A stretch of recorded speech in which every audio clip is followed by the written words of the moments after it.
Welcome to Brawlhalla Underworld, a fan-made serial audio drama produced by Parent Dipitous, inspired by the video game Brawlhalla by Blue Mammoth Games, as well as original setting and character concepts by Akiko Sama.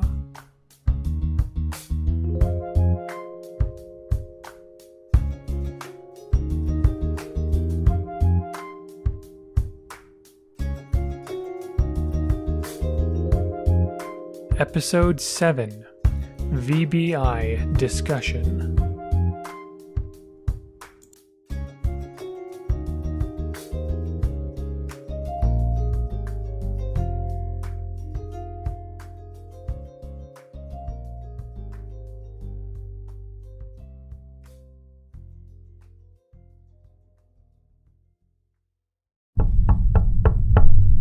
Let yourself in, please. I can't answer the door while handling these materials.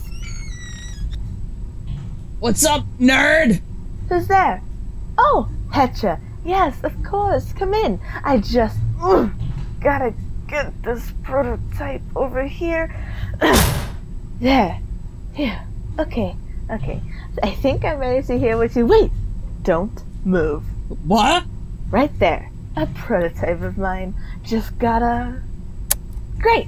It's disarmed. Now it's safe for you to come in. You have an active bomb in your own lab? What can I say?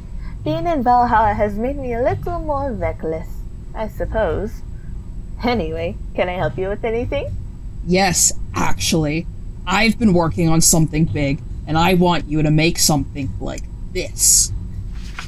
Oh my.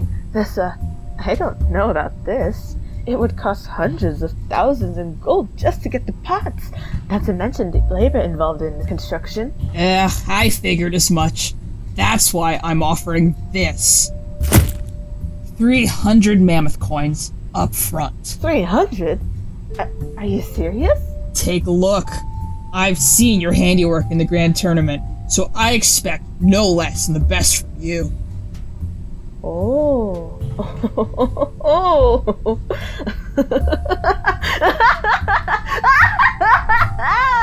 Yes! With this, I can easily build whatever you need. Oh, and I can use what's left to make my lab-rat cheddar even more useful. Good. I expect you to get to work on this immediately. We don't have much time before it will be needed. Oh, of course. However... What? There's one more thing I need from you before I can accept this commission. Money not enough for you? What now? I'd like for you to attend the Valhalla's Ladies Book Club. We've had low attendance lately. And what makes you think I want to go to your sissy, tea-sipping girls club about sitting in a circle and talking about your feelings? Well, first of all, Miss Petra, that is wholly inaccurate. Second of all, I just thought this job you've given me was very important to you. If it's not, well... Fine. I'll go. Splendid! Let me get a copy of the book we'll be discussing. Oh dear, I didn't put them near the candle table. Did I? Ah, thank you, Cheddar. Here we are. Read some or all of this book before our meeting on Thursday. Fine. At least it doesn't look too long. What even is this book? The cover looks weird. Is that a face on there? You know what they say about judging a book by its cover? But in this case, I sort of agree. Regardless, I think it's great. Funny. I didn't realize your little group of skirts was also a glee club. It may not look like much, but I'm sure there are some parts in there you'll enjoy. It's a shame you missed last month's meeting about H.G. Wells' The Time Machine. Oh yeah, what a shame. Well, this better be worth it. I promise that with your attendance and these mammoth coins, it will be all you wanted and more. Great. Any other rogue bombs I should be aware of as I see myself out? No, I don't think. Oh, hold on a moment. There. Now it's fine to leave. On the inside of the doorknob? Seriously? You don't mess around, lady! Until Thursday, then? Yeah. See ya then, nerd!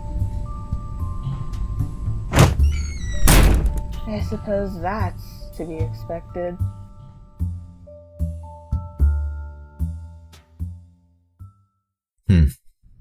Seems like another slow day today. That's what Chief Bodvar told his officers, apparently. Doesn't seem to do them any favors, judging by how the sergeant sounded on the phone. Oh, right. When was he supposed to show up? Any minute now, I think. Shall I leave your office then? Only if you want to.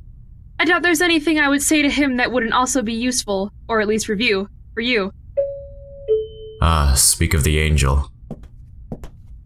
Sergeant Coates, a pleasure. The pleasure's all mine, Detective. Bryn will do. Have a seat. Thanks, Detective Bryn. Oh, and your father wanted me to say hi to his Brinny pie. Of course he did. Greetings, Sergeant. Would you care for some ham and Swiss on rye? Sure, don't mind if I do. And you are? Oh, yes. This is Zariel, head of intelligence, as well as liaison officer Attaché. Liaison Attaché? May I ask where from? It's no secret, really. I report to Palladium from the realm of Elysium, as well as to Director Thor, of course. Exactly. When Zariel arrived in Valhalla, they asked for a position within the VBI, and the intelligence department happened to be open, so here we are. Awesome. Okay. Well, thanks for letting me meet you on such short notice. It's a slow day for us, too, so we appreciate the company. Indeed. Besides, I don't know if I've had the privilege of meeting you and some of the other officers before. Glad to meet you. Now, would you guys mind if we moved on to what we talked about on the phone? Why the rush? I'm just anxious is all. I've been wanting to do something about those Underworld goons for the longest time. And honestly, I'm getting tired of waiting. Look, I understand you're frustrated, but this is highly privileged information. I don't know if it would be wise to share it with you if this is all just for one officer with high ideals of vigilantism. I'm here under the approval of my superior. Which one? As a sergeant, you have several. Sergeant? Did Chief Bodvar authorize this meeting? Marshal Miller did. Is that good enough, Detective? You're really serious about this? Yes, and I'm not the only one either. Very well. Just know that once you start delving into the Underworld, it can be hard to get out if you're not careful. Look, back in my previous life, I was the leader of the free world, and that was after I took on Cabal in the volcano. I suppose with such credentials, you seem more than capable. Good point. Zariel, prepare the projector, please. Of course. Well, Sergeant, follow me to the training room and be prepared for some interesting revelations. I've seen and heard many crazy things, Detective. I'm not concerned. We shall see. That should do it, Detective. Thank you. Are you ready, Sergeant? I've waited far too long to hear about all this. Fair enough. Here we go. What I'm about to tell you is highly sensitive information that is not to be made known to the Valhallan public. It has been collected over decades of investigation and observation of the more unsavory parts of the city, as well as the fact that I'm in charge of Einherjar resources. The what? Einherjar is the traditional term for the army of soldiers Odin invites to stay in Valhalla in preparation for the coming of Ragnarok. Right. As a Valkyrie, I help guide these warriors from across time and space to this realm. I, specifically, am in charge of gathering basic data on all warriors and legends in Valhalla. Hence, I am head of Einherjar Resources, which includes not only VBI and law enforcement personnel, but all Valhallan warriors and legends. So you know all about everyone, then? Mostly. It has taken time to learn the true nature of the Underworld, but thanks to the vast resources and connections available to me, as well as the intelligence work performed by Zariel's department, I can present a concise, useful explanation of those districts and the Einherjar who run them. But before Bryn begins, it should be noted that this established organization and leadership is several decades old. 50 years ago, something sparked a turf war, as they call it, upending anything anyone knew about who was in charge of the Underworld. When the dust settled, they were left with 8 crime bosses set in a specific hierarchical structure, sort of like rungs on a ladder. One gang above another, and so on. Thank you. We will start at the bottom of this Underworld ladder, where authority is weakest, and continue to the top bosses. With us so far? Reminds me of the gangs I busted back home. Excellent. We begin with the least of the best as far as local criminals go, Sidra, leader of the Corsairs. Hold on. You're telling me Sidra is at the bottom of the ladder? Yes. Did you believe otherwise?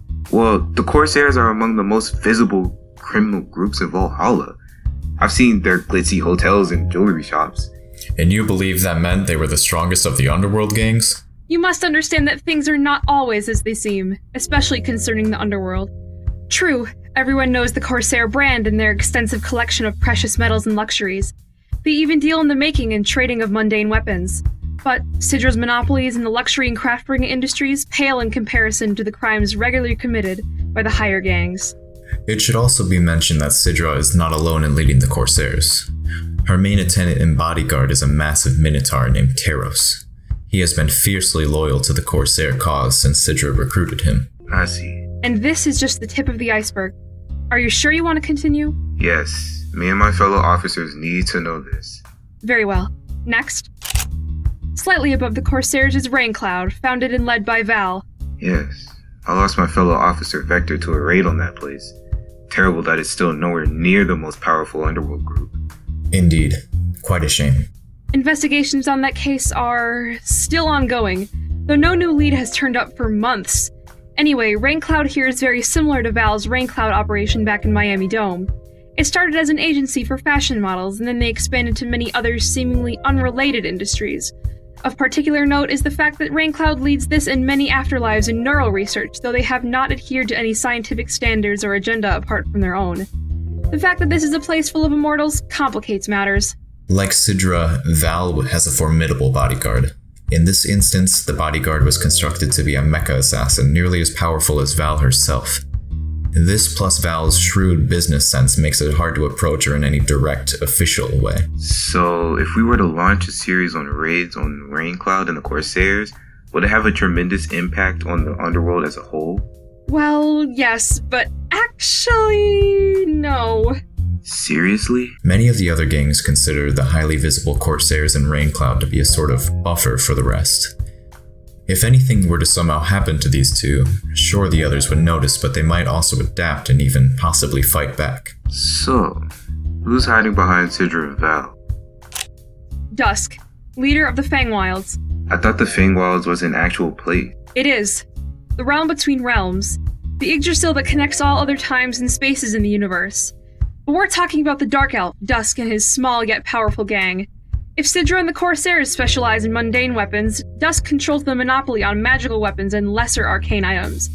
His operation isn't very big, but he does have one powerful ally, Ragnir Malakar Rex. Oh yeah, that dragon who likes to steal Odin's sheep. The same. Although he is most commonly seen around the Underworld in his smaller, humanoid form. Some sources say that he is a begrudging member of the Fangwilds, so clearly Dusk must have something on Ragnir to keep him in. Dusk is known to be an ambitious and spiteful leader, having suffered defeats in these very Asgardian lands in wars past, but he hasn't done anything drastic in decades, which leads us to believe he's just biding his time. Got it. Old, patient, nefarious elf. Just like the Hobbit. The what? Oh, never mind. I should really recommend that for the local library. They need more of the classics. Above the relatively civil Fangwilds, we have the aggressive Darkhearts, led by Pedra, former inmate of the realm of Terminus. While in Terminus, she ran a gang called the Incarnates. Now she runs a gang in Valhalla called the Darkhearts, named after the dark, rocky material that gives her power. If she was in the prison realm of Terminus, what's she doing here? Well, I brought her here. I brought many of the rougher types here, thinking Odin would appreciate the diversity. Certainly caught Palladium's attention. But let it be known that it was never my intention to increase criminal activity in Valhalla. How could I have known it would get this bad? What's done is done. So what about Petra? Like its namesake, the Darkhearts are a gang of wild power, as evidenced by the inclusion of Zul, Jala, and Nash. Jala? I've never heard that before. You've likely heard of Jala from Corporal Roland, Lieutenant Diana, or even Major Marshall. Jala was the original Exalted Lion and did a lot of fieldwork for the VBI, until she found greater value in other opportunities. With all this in mind, it's only fair to say that the main business of the Darkhearts is establishing rackets. Literally. They set up protection rackets to extort money from local Asgardian businesses, providing protection from the rest of the Underworld. Petra's gang is by no means the most powerful, but everyone knows better than to mess with her established and purchased turf. Besides, no one wants another turf war after the last one from 50 years ago got so bad. A racket of goons enforcing their own rackets. Seems simple enough. As far as we can tell, Petra isn't terribly complicated, especially from a safe distance. After the Darkhearts, this is where things start to get interesting. Oh? There is actually a tie for third place among the syndicates of the Valhallan Underworld. It is, to paraphrase a title from Scarlet's book club, a tale of two empires. The Batavian Empire led by Volkov and the Zactarian Empire led by Vrax. These two gangs are the largest and in raw power the strongest. They are also, perhaps unsurprisingly, bitter rivals. Let's start with the Batavian Empire. Volkov runs his business from inside his mansion. I'm sure you've seen it before, it's the only piece of Gothic architecture in Valhalla. He fills the place both inside and out with striking art pieces, as well as priceless and powerful artifacts. Indeed, Volkov's trade in the Underworld is focused on the buying, selling, and trading of items of great artistic, historic, and arcane value. His main underlings include a few lycanthropes such as Mordex and Asuri. He also has the gargoyle Onyx, who likely guards his greatest treasures. Then you have Volkov's own descendant, Master Thief Caspian. He would have you believe, however, that he and his Gramps are nothing alike. As for the Zactarian Empire, that is certainly the largest of them all. Vrax, who prefers to be called Lord Vrax, I suppose, wears his ambitions on his sleeve. There might be a few other Underworld leaders who wish to dominate Valhalla as their own, but with Vrax, there is no question. He has been claiming many legends and resources just for that purpose. He knows how to run an empire no matter how small. Exactly. The main people within the Zactarian Empire, apart from Vrax, are Azoth Baraza, Nai, Thatch, and Yumiko. All those people? Yep. Vrax does not mess around. He's got some of the most powerful and merciless members of Odin's Einherjar working for him. And you said Nai is in there, yeah? Yes. Why do you point her out in particular? Oh, no reason. I ran into her once at a tournament. That's all. Put names to faces, you know? I see. Anyway, that's the Zactarian Empire. Hard to say what their business is exactly, except to exist for Vrax's sake, and to get bigger and stronger with each passing year. It's likely that this gang is big enough to have most or all of its members have their own secret agendas without Vrax's knowledge, which would of course infuriate him. He does tend to lead by intimidation, after all. So that's 6 bosses out of 8, right? Yes. Now we move on to the penultimate rung on the ladder. Who else could be left? I think you've mentioned all the big baddies I'm aware of. What about this cheerful looking fellow? Who? This is Orion. I'm not surprised you haven't heard of him.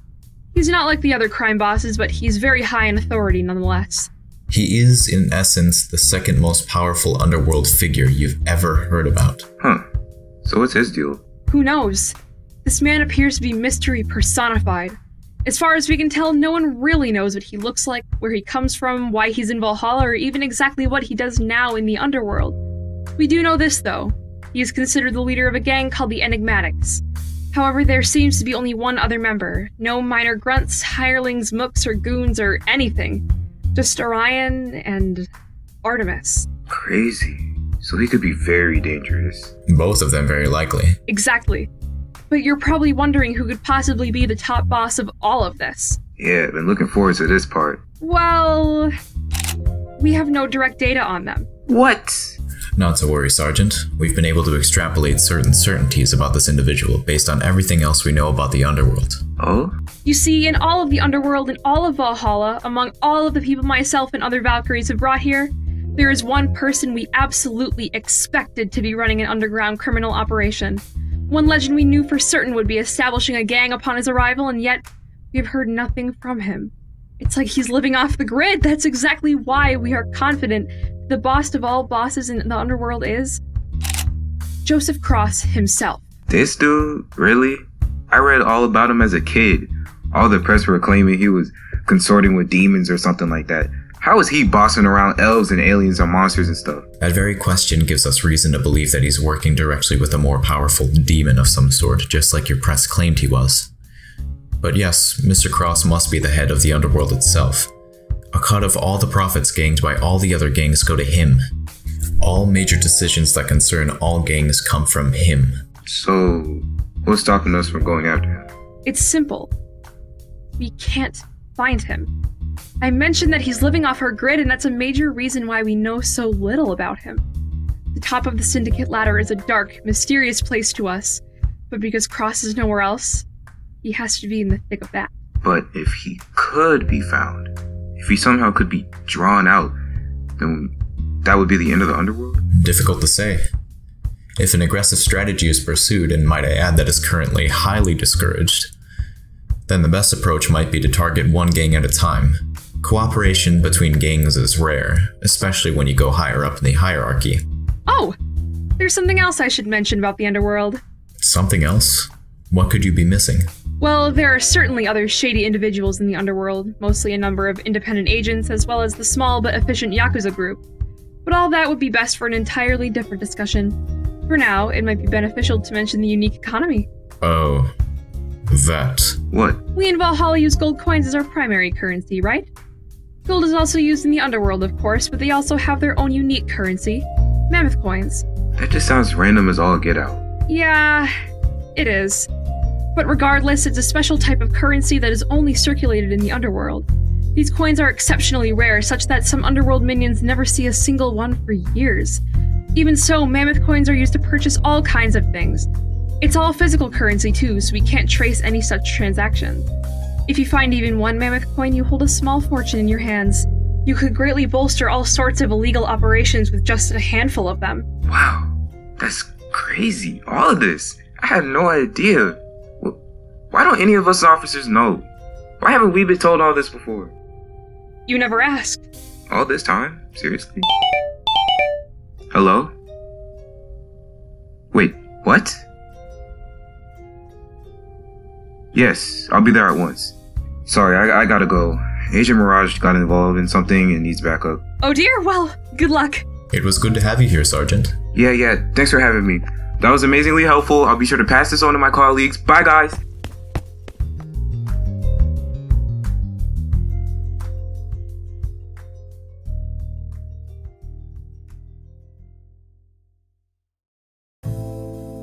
That concludes the 7th episode of Brawlhalla Underworld, a fan-made serial audio drama produced by Baron Dipitous, inspired by the video game Brawlhalla by Blue Mammoth Games, as well as original setting and character concepts by Akiko-sama, which were used for this project with Akiko's consent.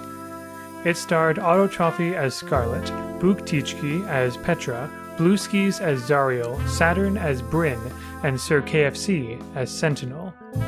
The script for this season was written by Baron Dipitous, with special thanks to Captain Moneybags and Pat Hyena for assistance with writing and characterizations, to Daevon971 for providing story assistance and for his role as art lead, and to Stefan Fro and darthMIMI for assistance with audio editing and audio cleanup and editing. The artwork for this episode was a joint effort by Daevon, Smokeystitched, Tataia Furquim, and Tolsquish. The music playing during this episode's intro was the Twilight Grove VBI Discussion, arranged by Labruski. The music playing during these credits was composed by Cat Boudinator. For more information about material produced for this project, check out the project link in the description below. To conclude, please enjoy this teaser for the next episode.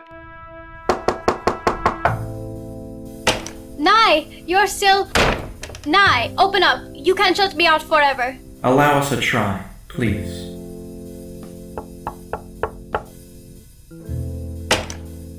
Perhaps thou couldst reconsider offering thy hospitality this evening?